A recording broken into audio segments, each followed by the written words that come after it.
नमस्कार भक्तांनो, शेगाव दरबारच्या सर्व भाविक भक्तांचे मनापासून स्वागत. भक्तांनो, नारळी पौर्णिमेच्या दिवशी आपले कोळी बांधव अथांग समुद्राला नारळ अर्पण करून समुद्र देवतेची पूजा करतात आणि वर्षभर आपल्या रक्षणाची प्रार्थना करतात.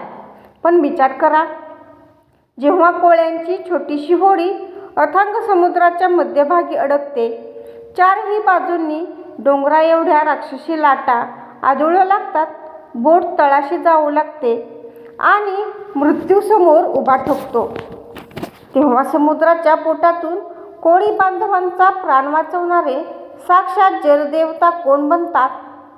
श्री गजानन विजय ग्रंथात आणि भक्तांच्या स्मरणात दडलेली एक अशी अंगावर काटा आणणारी, डोळ्यातून आनंदाश्रू वाहणारी सत्यकथा आहे. जेव्हा निष्ठावंत कोळी बांधव नारळी पौर्णिमेच्या तोंडावर समुद्रात मासेमारीसाठी गेले आणि भयंकर वादळात त्यांची होडी फुटली. सर्व कोळ्यांनी आकांत केला, पण त्यातील एका गजानन भक्ताने हातात पूजेचा नारळ धरला, डोळे मिटले आणि अथांग समुद्राच्या मध्यभागी हाक मारली, धावा शेगावचे राया धावा, धावा शेगावच्या राया धावा. या समुद्रात आमचा तूप एकमेव तारहार आहेस. या समुद्रात आमचाच तूच एकमेव तारहार आहेस. आणि मग हजारो मैल दूर असणाऱ्या आपल्या शेगावच्या सद्गुरूंनी अथांग समुद्रात असा एक चमत्कार केला. तो साधा नारळ अचानक सोन्यासारखा कसा चमकू लागला. महाराजांनी वादळाला शांत करून त्या सर्व कोळी बांधवांचे प्राण कसे वाचवले, आजच्या या विशेष प्रदीर्घ व्हिडिओमध्ये आपण उलगडणार आहोत. शेगाव दरबार परंपरेतील अंगावर काटा आणणारी अलौकिक कथा, कोळी बांधवांचे वादळातील रक्षण आणि सोन्याचा नारळ. जर तुम्ही गजानन महाराजांचे सच्चे भक्त असाल आणि संकटाच्या काळात महाराजांच्या चमत्कारावर तुमचा ठाम विश्वास असेल, तर हा व्हिडिओ एक सेकंदही स्किप न करता शेवटपर्यंत पहा.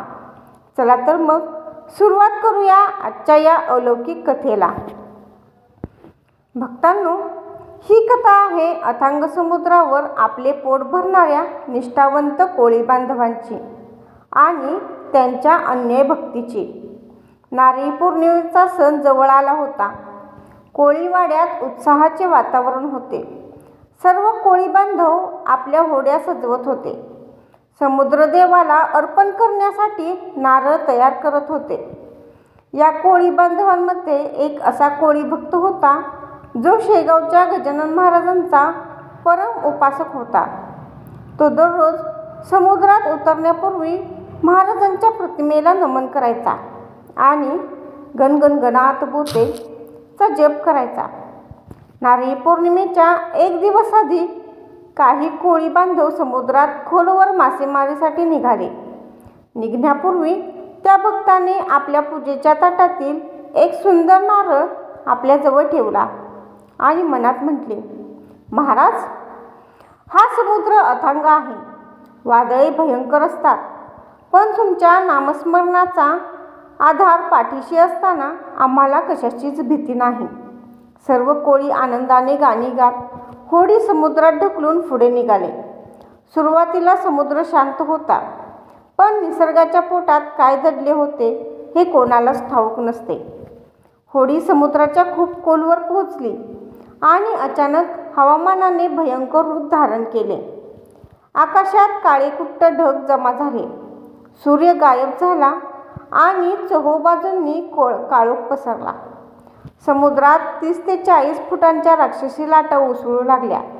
भयंकर वाऱ्यामुळे होडीचे शडे फाटली आणि लाटांचा प्रचंड मारा होडीवर होऊ लागला. होडीचे सुकाणू तुटले, लाकडाला भेगा पडल्या आणि समुद्राचे खारे पाणी वेगाने होडीत भरू लागले. सर्व कोळी बांधव भीतीने टाहूळ फोडू लागले. आपली जाळी, सामान ते पाण्यात फेकू लागले. एका वयस्कर कोळ्याने डोळ्यात अश्रू आणून सांगितले, आता कोणीही ताकद आपल्याला वाचवू शकत नाही. ही होडी काही मिनिटात समुद्राच्या तळाशी गाडली जाईल. मृत्यू अगदी समोर उभा होता. चोहोबाजूंनी फक्त पाणी आणि पाण्याचा अथांग भयानक राक्षस दिसत होता. सर्व कोळी रडत होते, आकांत करत होते, पण तो गजानन भक्त कोळी शांतपणे होडीच्या एका कोपऱ्यात बसला. त्याने आपल्या झोळीतून तो पूजेचा नारळ बाहेर काढला. दोन्ही हातात तो नारळ घट्ट धरला, डोळे मिटले आणि काळजाच्या अंतिम तळापासून शेगावच्या रायाला हाक मारली. हे शेगावच्या राया, गजानना, आम्ही अज्ञानी कोळी आहोत. अथांग समुद्रात आमचा हात धरणारा तुझ्याशिवाय कोणी नाही. हा नारळ मी समुद्रदेवाला अर्पण करणार होतो, पण आज हा नारळ तुझ्या चरणी अर्पण करतो. धावून ये माझ्या राया. त्याने मोठ्याने गजर सुरू केला. गणगण गणात बोते, गणगण गणात बोते. आणि भक्तांनो, तिथे असा चमत्कार घडला जो पाहून समुद्राच्या लाटाही थांबल्या. त्या भक्ताच्या हातातील तो साधा नारळ अचानक दिव्य सुवर्ण प्रकाशाने चमकू लागला.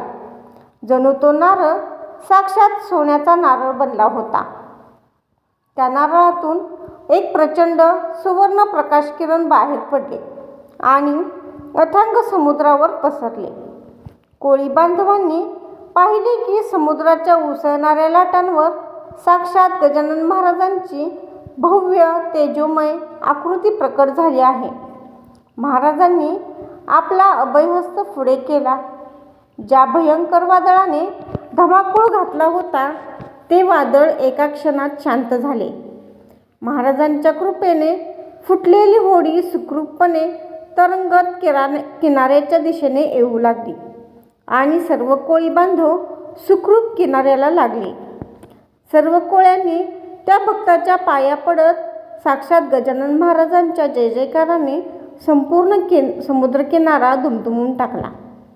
भक्तांनो, या नारळी पौर्णिमेला जेव्हा आपले कोळी बांधव आणि आपण सर्वजण समुद्रदेवाला नारळ अर्पण करतो, तेव्हा लक्षात ठेवा की आपण अर्पण केलेला तो नारळ जेव्हा श्रद्धेने आणि भक्तीने भरलेला असतो, तेव्हा तो साध्या नारळाचा सोन्याचा नारळ बनतो. समुद्रातील वादळ असो किंवा तुमच्या आयुष्यातील संकटाचे वादळ असो, जर तुमच्याकडे गजानन महाराजांच्या नामाचा नारळ आणि गणगण गणात बोतेचा जप असेल तर नारळ आणि गणगण गणात बोतेचा जप असेल तर जगातील कोणतीही वादळ तुमची होडी बुडवू शकत नाही. महाराज स्वतः जलदेवता बनून तुमच्या आयुष्याची होडी पहिलं तीराला लावतील. भक्तांनो, या नारळी पौर्णिमेला गजानन महाराजांच्या अथांग कृपेचे स्मरण करा आणि आपल्या आयुष्यातील सर्व चिंता महाराजांच्या चरणी अर्पण करा. आपला हा शेगाव दरबार परिवार तुमच्या भक्तीमुळे दिवसेंदिवस मोठा होत आहे.